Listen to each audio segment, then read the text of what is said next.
Good morning, good morning. So today's day one of our 21 days, and I've got, and we're connecting to our inner guidance. It just came to me to do this one. So the first request is, I'm quite worried about my cat. He is still having urinary issues. I want to relax and trust, but it's really hard right now. Thank you. And I'm going to just share something here that's going on around me. We have wild horses here. And there's a lot of us that supplement their diet, and I've gotten to see them and know them. There's a certain number that I've gotten to know, and they're very near and dear to my heart. Well, there's a bill now. It sounds like it can set precedents in the United States. And they're asking for people, you have to pay a fee to feed them. And a lot of people are very concerned because there's always loopholes in bills that I see. And that eventually, because they did a roundup years ago, about 10, 15 years ago, and some of the horses were taken to slaughter. And it's these ones, and I've had one of these horses that I absolutely adored was killed by a speeder going 90 and a 35, and the government seems to be ignoring that part of the speeding. That's just my take on it. I do believe there's reform that's needed. So, and why I'm sharing this story is it's animals. And Pam, I know how much you love those cats, and they're so adorable. And it's hard when our fur family, something happens to them. And I think it's at times it can seem even harder because they can't talk to us, and we're relying on vets and people to tell us what's going on. And even though you're getting the help you need, if the cat's still not doing well, it's like, oh, what do I do about this? So that worry. So why I wanted to share the thing about the horses is yesterday was super bittersweet for me. This little herd of 5 came, and then this other herd of 5, I haven't seen them. And then these 2 that I adore showed up for the first time in months.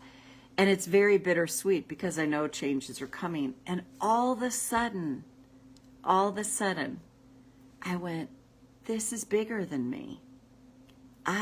I'm, trust in God, but tie your camel, pray to God, but row to shore. And so in your instance, Pam, to me, what I see, you're doing everything you possibly can.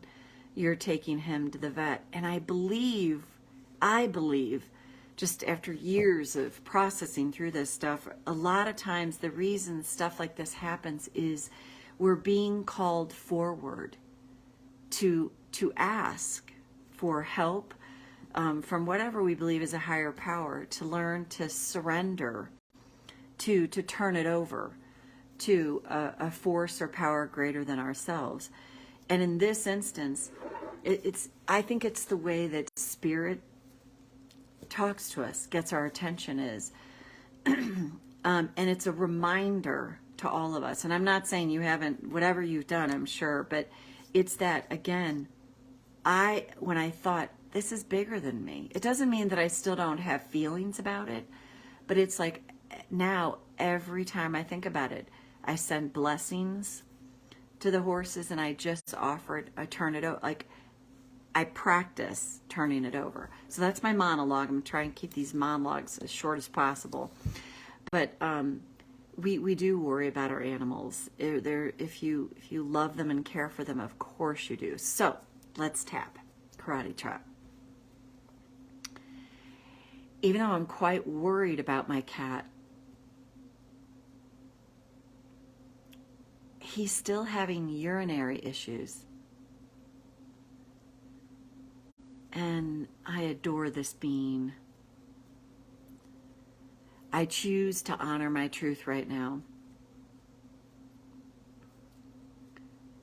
Even though I want to relax and trust right now. But it's really hard seeing him going through what he's going through. And I feel powerless and helpless. I choose to honor my truth right now. even though I'm quite worried about my cat? What if he doesn't get better? I think that's my deepest fear. I choose to honor my truth right now and go to the eyebrow. What if he doesn't get better? But what if he does? What if the cells in his body are so wise and intelligent, they do what they need to do?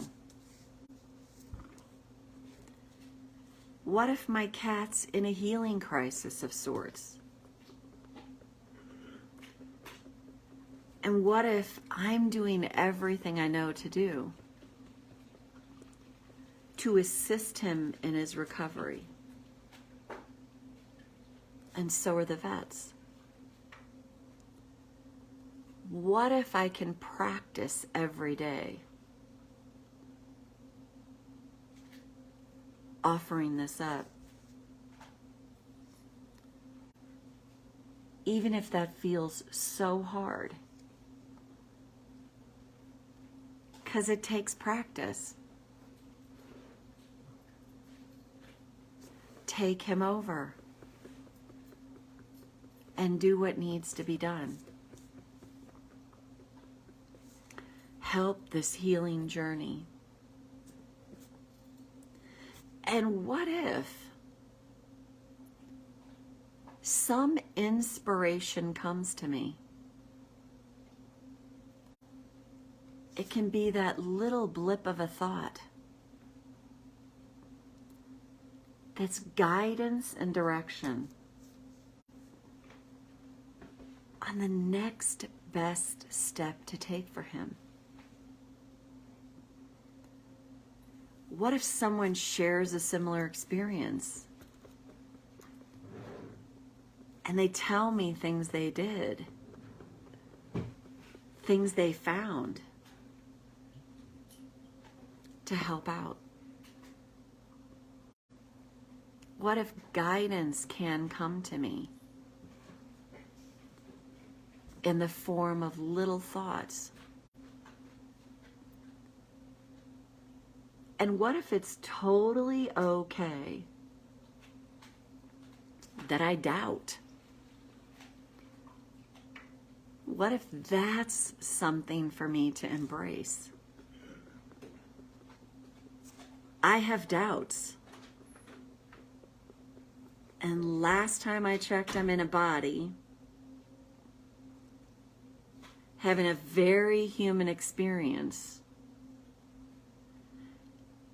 And what if the best thing I can do for myself is just embrace my doubts? Give them full flower. I have doubts. Of course I do. Learning to relax and trust is a journey. And what if it's not at all about manifesting my cat's good health? What if all of this is happening to help me embrace my humanity, which is embracing my doubts? And what if by doing that, the doubts start to quell? They no longer have such power over me. I get doubtful. What if that can be a so what? What if that's the part of a human journey? And what if the more I embrace these doubts, the more ease I'll feel over time. And then I'm no longer making myself wrong for my doubts. And what if that's something I'm learning through all of this? And what if my cat is actually the vehicle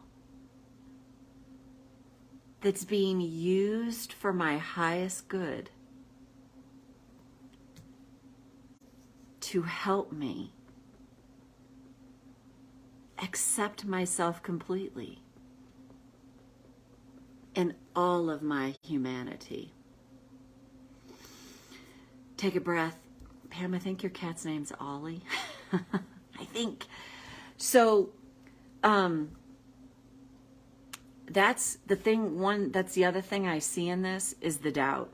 It's like, I want to relax and trust, but I don't. Like, I want to relax, I want to trust, but I don't. I want to relax and I want to trust, but right now I just don't. And that's a journey. We're so often, especially in the manifest